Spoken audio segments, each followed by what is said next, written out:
Welcome to the Ganesh stories. ಇವತ್ತಿನ cricket review ಬಂದ್ಬಿಟ್ಟು ಅದಕ್ಕಿಂತ ಮುಂಚೆ ಲೈಕು ಶೇರು ಸಬ್ಸ್ಕ್ರೈಬ್ ಮಾಡ್ಕೊಳ್ಳಿ. ಸುಮಾರು ಜನ ಸಬ್ಸ್ಕ್ರೈಬ್ ಮಾಡದೆ ನೋಡ್ತಿದ್ದೀರಾ.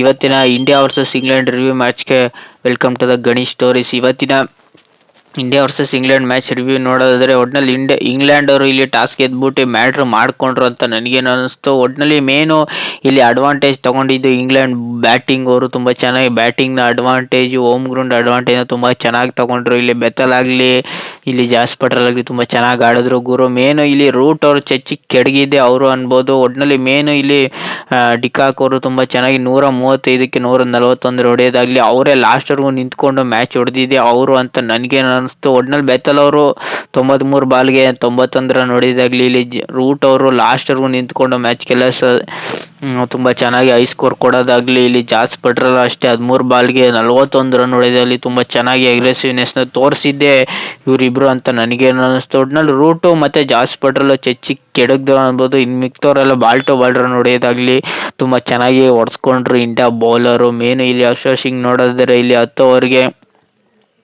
ಒಟ್ನಲ್ಲಿ 187ನ ಚೇಸ್ ಮಾಡೋಕೆ ಕೊಟ್ಟರು. ಇಂಡಿಯಾದವ್ರಿಗೆ 3 ವಿಕೆಟ್ ಕಳ್ಕೊಂಡು ಒಟ್ನಲ್ಲಿ ಇಂಡಿಯಾದವರು ತೀರಾ ಇಷ್ಟು ವರ್ಸ್ಟಾಗಿ ಕೊಲ್ಟೆ ಫಾರ್ಮೇಷನ್ನ ಆಡ್ತಾರೆ ಅಂತ ನಾನಂತೂ ಅಂದ್ಕೊಂಡಿಲ್ಲ. ಒಟ್ನಲ್ಲಿ ಇಂಡಿಯಾದವರು ಬೌಲಿಂಗ್ ವಿಚಾರದಲ್ಲಿ ಒನ್ ಸೈಡ್ ಮ್ಯಾಚ್ನ ಇಂಗ್ಲೆಂಡ್ ಅವರು ಮಾಡಿಕೊಂಡ್ರು. ಯಾಕೆಂದರೆ ಇಂಗ್ಲೆಂಡ್ ಅವರು ಒನ್ ಟೈಮಲ್ಲಿ ಬ್ಯಾಟಿಂಗ್ ಆಡೋದಿದ್ದ ರೀತಿ ನೋಡಿದ್ರೆ ಮಿನಿಮಮ್ 450 ಹೊಡೆದ್ರು ಏನೋ ಆಶ್ಚರ್ಯ ಪಡೋ ವಿಚಾರಗಳು ಅಂತ ಹೇಳ್ಕೊಳ್ಳೋ ಇಂಡಿಯಾ ಬೌಲಿಂಗು ಇರಲಿಲ್ಲ. ಯಾಕೆಂದರೆ India bowling main Jasprit Bumrah ಆಗಲಿ, ಹಾರ್ದಿಕ್ ಪಾಂಡ್ಯ ಆಗಲಿ, ಶಿವಮ್ ದೂಬೆ ಆಗಲಿ ಮತ್ತು ಇವರು ಮೊಹಮ್ಮದ್ ಸಿರಾಜ್ನ ಇವರು ಹಾಕ್ಕೊಳ್ಳದೆ ಎಲ್ಲೋ ತಪ್ಪು ಮಾಡ್ತಿದ್ದಾರೆ. ಮೇನು ಇಲ್ಲಿ ಕುಲ್ದೀಪ್ ಯಾದವ್ನ ಹಾಕ್ಕೊಳ್ಳದೆ ಇವರು ತಪ್ಪು ಮಾಡ್ತಿದ್ದಾರೆ ಅಂತ ನನಗೇನು ಅನ್ನಿಸ್ತು. ಮೇನು ಇಲ್ಲಿ ವಿನ್ನಿಂಗು ಆಟಗಳನ್ನ ಆಡ್ಕೊಟ್ಟಿದೆ ಇಲ್ಲಿ ಜಸ್ಪ್ರೀತ್ ಬೂಮ್ರಾ ಮತ್ತು ಹಾರ್ದಿಕ್ ಪಾಂಡ್ಯ ಮತ್ತು ಮೇನು ಮೊಹಮ್ಮದ್ ಸಿರಾಜ್. ಇವು 3 ಕ್ರೂಷಿಯಲ್ ಬೌಲರ್ನ ಇವರು ಯೂಸ್ ಮಾಡದೆ ಯಾರನ್ನು ಹಾಕ್ಕೊಂಡು ಎಲ್ಲೆಲ್ಲೋ ಮ್ಯಾಚ್ಗಳನ್ನ ಇವರು ಸೋಲ್ಸ್ಕೊಂಡು ಇಂಡಿಯಾ ಮೇಲೆ ಸಿಕ್ಕಾಪಟ್ಟೆ ನೆಗೆಟಿವ್ ಮಾರ್ಕೆಟ್ನ ಮೇಲೂ ಸಿಕ್ಕಾಪಟ್ಟೆ ಮಾಡ್ತಿದ್ದಾರೆ ಅಂತ ನನಗೇನು ಅನ್ನಿಸ್ತು ಗುರು. ಒಟ್ಟಿನಲ್ಲಿ ಟೋಟಲಾಗಿ ಹೇಳೋದಾದ್ರೆ ಇಂಡಿಯಾ 387ನ ಚೇಸ್ ಮಾಡೋಕೆ ಕೊಟ್ಟರು ಇಂಡಿಯಾದವರಿಗೆ ಗುರು. ಒಟ್ಟಿನಲ್ಲಿ ಇಂಡಿಯಾದವರು 308ನ ಚೇಸ್ ಮಾಡಕ್ಕೆ ಬಂದಿದ್ದ ರೋಹಿತ್ ಶರ್ಮಾ ಮತ್ತು ಶುಭ್ಮನ್ ಗಿಲ್ ಒಂದೊಳ್ಳೆ ಬಿಗ್ ಪಾರ್ಟ್ನರ್ಶಿಪ್ ಚಚ್ಚಿ ಕೆಡಿದ್ರು ಅನ್ಬೋದು. ಯಾಕೆಂದರೆ ಇಲ್ಲಿ ರೋಹಿತ್ ಶರ್ಮಾ ಬಗ್ಗೆ ಹಲವಾರು ಇಲ್ಲಿ ನೆಗೆಟಿವ್ ಮಾತಾಡ್ತಿದ್ರು. ನಾನು ಏನೇ ಮಾಡಲಿ ಅಂತ ಸಿಚುವೇಶನ್ನೇ ಬರಲಿ, ಒಟ್ಟಿನಲ್ಲಿ ನನ್ನ ಬ್ಯಾಟಿಂಗಿಂತ ಮಾತ್ರ ಮಾತಾಡ್ತೀನಿ ಗುರು, ನನ್ನ ಮಾತುಗಳನ್ನ ನನ್ನ ಮಾತಿಂದ ಆಡೋದಿಲ್ಲ ಅಂತ ಇಲ್ಲಿ ತೋರಿಸ್ಕೊಟ್ಟಿದ್ದು ಒಂದು ದೊಡ್ಡ ಇನ್ನಿಂಗ್ಸ್ ಅನ್ಬೋದು. 110 ಬಾಲ್ಗೆ 138ನ ಹೊಡೆದು 17 4 5 6ನ ಹೊಡೆದಿರೋ ಶುಭ್ಮನ್ ಗಿಲ್ ಒಂದೊಳ್ಳೆ 84 ರನ್ಗಳನ್ನ ಆಟನ ಆಡಿದ್ರು. ಮೇನು ಇಂಗ್ಲೆಂಡ್ ಮೇಲೆ ಇಷ್ಟು ಬಿಗ್ ಮಾರ್ಜಿನ್ಗೆ ಸೋಲಕ್ಕೆ ಕಾರಣ ಇಲ್ಲಿ ರೋಹಿತ್ ಶರ್ಮಾ ಹೊರತು ಇಲ್ಲಿ ಶುಭ್ಮನ್ ಗಿಲ್ ಆಗಲಿ ವಿರಾಟ್ ಕೊಹ್ಲಿ ಆಗಲಿ ಅಂತ ನನಗೇನು ಅನ್ನಿಸ್ತು.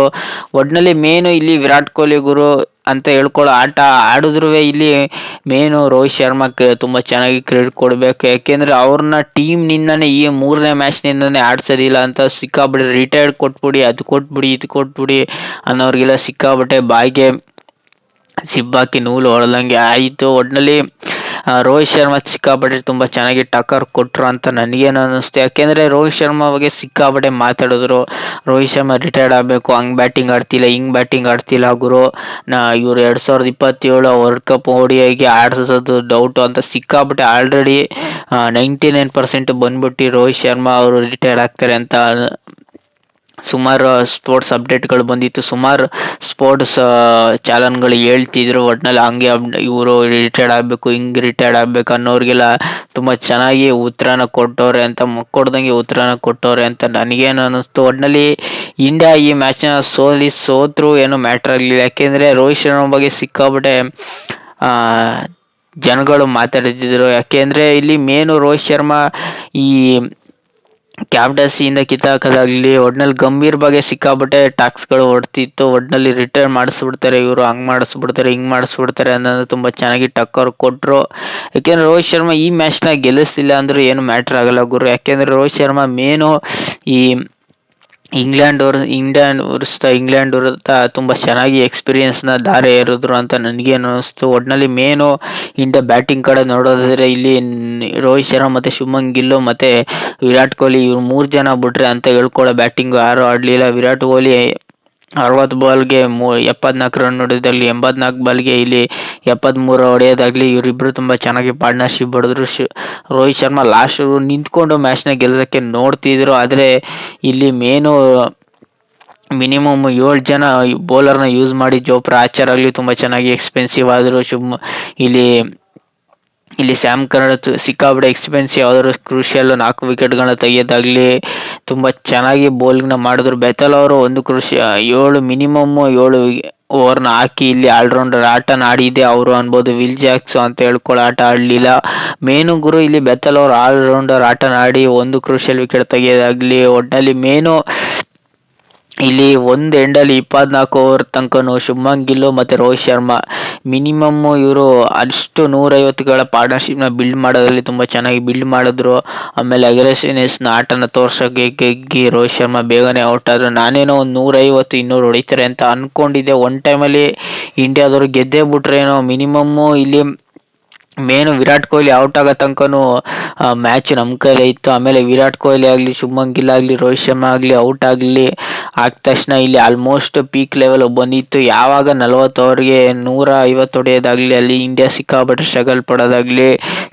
ಸ್ಟ್ರಗಲ್ ಪಟ್ಟರು. ಈಶಾನ್ ಕಿಶನ್ ಅಂತ ಹೇಳ್ಕೊಳ್ಳೋ ಆಟ ಆಡಲಿಲ್ಲ. 12 ಓವರ್ಗೆ ಬರೀ ಇಲ್ಲಿ 14 ರನ್ ಹೊಡೆದ್ರು. ಶ್ರೇಯಸ್ ಅಯ್ಯರ್ ಅಂತೂ ತೀರಾ ವರ್ಸ್ಟಾಗಿ ಆಡಿದ್ರು. 3 ಬಾಲ್ಗೆ ಬರೀ 0 ರನ್ ಹೊಡೆದ್ರು. ಇಲ್ಲಿ 8 ಬಾಲ್ಗೆ 12 ರನ್ ಹೊಡೆದ್ರು. ಮೇನು ಇಲ್ಲಿ ಯಾರು ಇಲ್ಲಿ ಅಗ್ರೆಸಿವ್ನೆಸ್ನ ಆಟನ ಸಿಕ್ಕಾಪಟ್ಟೆ ತೋರ್ಸೋಕೆ ಹೋಗಿನೇ ಆಟನ ಮುಗಿಸ್ತರು ಅಂತ ನನಗೇನು ಅನಿಸ್ತು.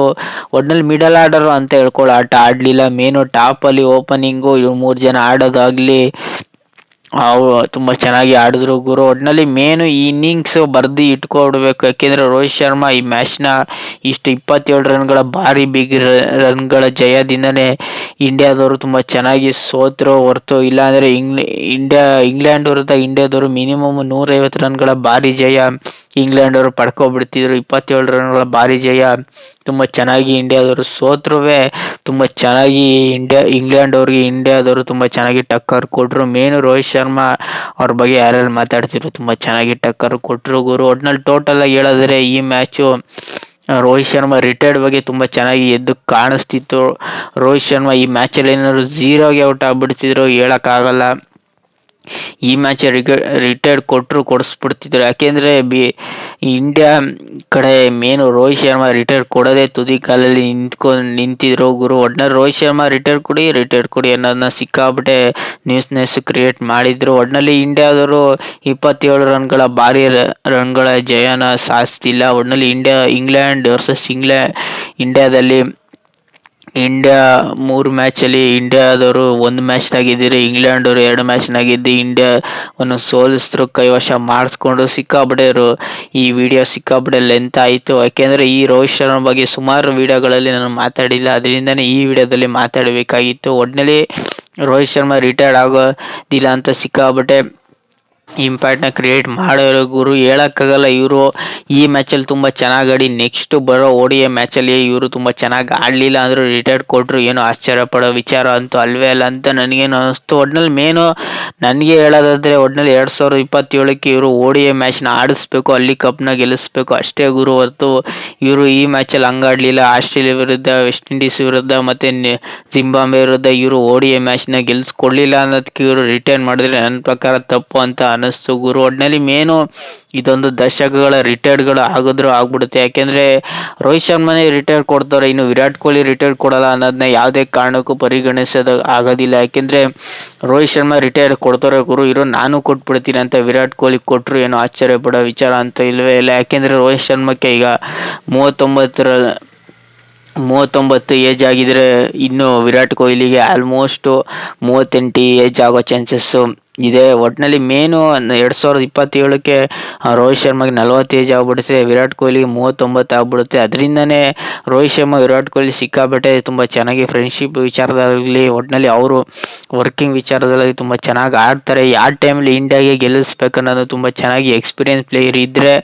ಮಾತ್ರ ಇಂಡಿಯಾ ತುಂಬ ಚೆನ್ನಾಗಿ ಮುಂದೆ ಹೋಗೋಕ್ಕಾಗುತ್ತೆ. ಇಲ್ಲಾಂದರೆ ಎಕ್ಸ್ಪೀರಿಯನ್ಸ್ ಇರದೆ ಇವರು ಯಂಗ್ಸ್ಟರ್ ಕೊಡ್ತೀನಿ ಅಂದರೆ ಇಂಡಿಯಾ ಹಿಂಗೆ ಡಲ್ ಟೀಮ್ಗಳ ಮೇಲೂ ಸೋಲ್ಬೇಕಾಗುತ್ತೆ, ತುಂಬ ಚೆನ್ನಾಗಿರೋ ಟೀಮ್ಗಳ ಮೇಲೆ ಸೋಲ್ಬೇಕಾಗೋ ಚಾನ್ಸಸ್ಸು ಸಿಕ್ಕಾಪಟ್ಟೆ ಕ್ರಿಯೇಟ್ ಆಗುತ್ತೆ ಅಂತ ನನಗೇನು ಅನ್ನಿಸ್ತೆ. ಒಟ್ಟಿನಲ್ಲಿ 2027ಕ್ಕೆ ರೋಹಿತ್ ಶರ್ಮಾ ವಿರಾಟ್ ಕೊಹ್ಲಿ ಆಡಬೇಕು, ಆಮೇಲೆ ಬೇಕಾದ್ರೆ ರಿಟೈರ್ ಕೊಟ್ಟರು ಏನು ಮ್ಯಾಟ್ರ್ ಆಗಲ್ಲ ಅಂತ ನನಗೇನು ಅನ್ನಿಸ್ತು. ಒಟ್ಟಿನಲ್ಲಿ ರೋಹಿತ್ ಶರ್ಮಾ ಯಾವಾಗ ರಿಟೈರ್ ಕೊಡ್ತಾರೆ ಮತ್ತು ವಿರಾಟ್ ಕೊಹ್ಲಿನೂ ರಿಟೈರ್ ಕೊಡ್ಬೋದು, ರವೀಂದ್ರ ಜಡೇಜಾನು ರಿಟೈರ್ ಕೊಡ್ಬೋದು ಅಂತ ನನಗೇನು ಅನ್ನಿಸ್ತು. ಆಲ್ಮೋಸ್ಟ್ ರವೀಂದ್ರ ಜಡೇಜಾನ ಇವರು ಕಡೆಗಣಿಸಿದ್ದಾರೆ. ನನ್ನ ಪ್ರಕಾರ ಇವರು ವರ್ಲ್ಡ್ ಕಪ್ಗೆ ರೋಹಿತ್ ಶರ್ಮಾ ಮತ್ತು ವಿರಾಟ್ ಕೊಹ್ಲಿ, ರವೀಂದ್ರ ಜಡೇಜನ ಸೆಲೆಕ್ಟ್ ಮಾಡ್ತಾರೆ ಅಂತ ನನಗೇನು ಅನ್ನಿಸ್ತು. ಇವ್ರು ಏನು ಮಾಡ್ತಾರೆ, ಎಡವಟ್ಟು ಟೀಮನ್ನು ಕ್ರಿಯೇಟ್ ಮಾಡಿದ್ರು ಇಂಡಿಯಾಗೆ ಸಿಕ್ಕಾಪಟ್ಟೆ ಎಡವಟ್ಟು ಆಗುತ್ತೆ ಅಂತ ನನಗೇನು ಅನ್ನಿಸ್ತು. ಇವರು ಈ ಥರ ಟೀಮ್ನ ಬಿಲ್ಡ್ ಮಾಡ್ಕೊಂಡು ಹೋದರೆ 2027ಕ್ಕೆ ODI ಕಪ್ನ ಗೆಲ್ಲೋದು ಸಿಕ್ಕಾಪಟ್ಟೆ ಕಷ್ಟ ಅಂತ ನನಗೇನು ಅನ್ನಿಸ್ತು ಗುರು. ಒಟ್ಟಲ್ಲಿ ಇಂಡಿಯಾ ವರ್ಸಸ್ ಇಂಗ್ಲೆಂಡ್ನ ಇಂಡಿಯಾದವರು ಗೆಲ್ಲಿಲ್ಲ, ಇಂಗ್ಲೆಂಡ್ ಅವರು ಗೆಲ್ತು. ಈ ವಿಡಿಯೋ ಸಿಕ್ಕಾಪಟ್ಟೆ ಲಾಂಗ್ ಆಯ್ತು, ಯಾಕೆಂದರೆ ರೋಹಿತ್ ಶರ್ಮಾ ಬಗ್ಗೆ ಯಾರು ಮಾತಾಡ್ತಿರೋ ಅವರು ತುಂಬ ಚೆನ್ನಾಗಿ ಉತ್ತರ ಕೊಟ್ಟರು ಗುರು. ಒಟ್ಟಿನಲ್ಲಿ ನಿಮ್ಗೇನಾದ್ರು India versus England review video ಇಷ್ಟ ಆಗಿದೆ, ಲೈಕು ಶೇರು ಸಬ್ಸ್ಕ್ರೈಬ್ ಮಾಡ್ಕೊಳ್ಳಿ.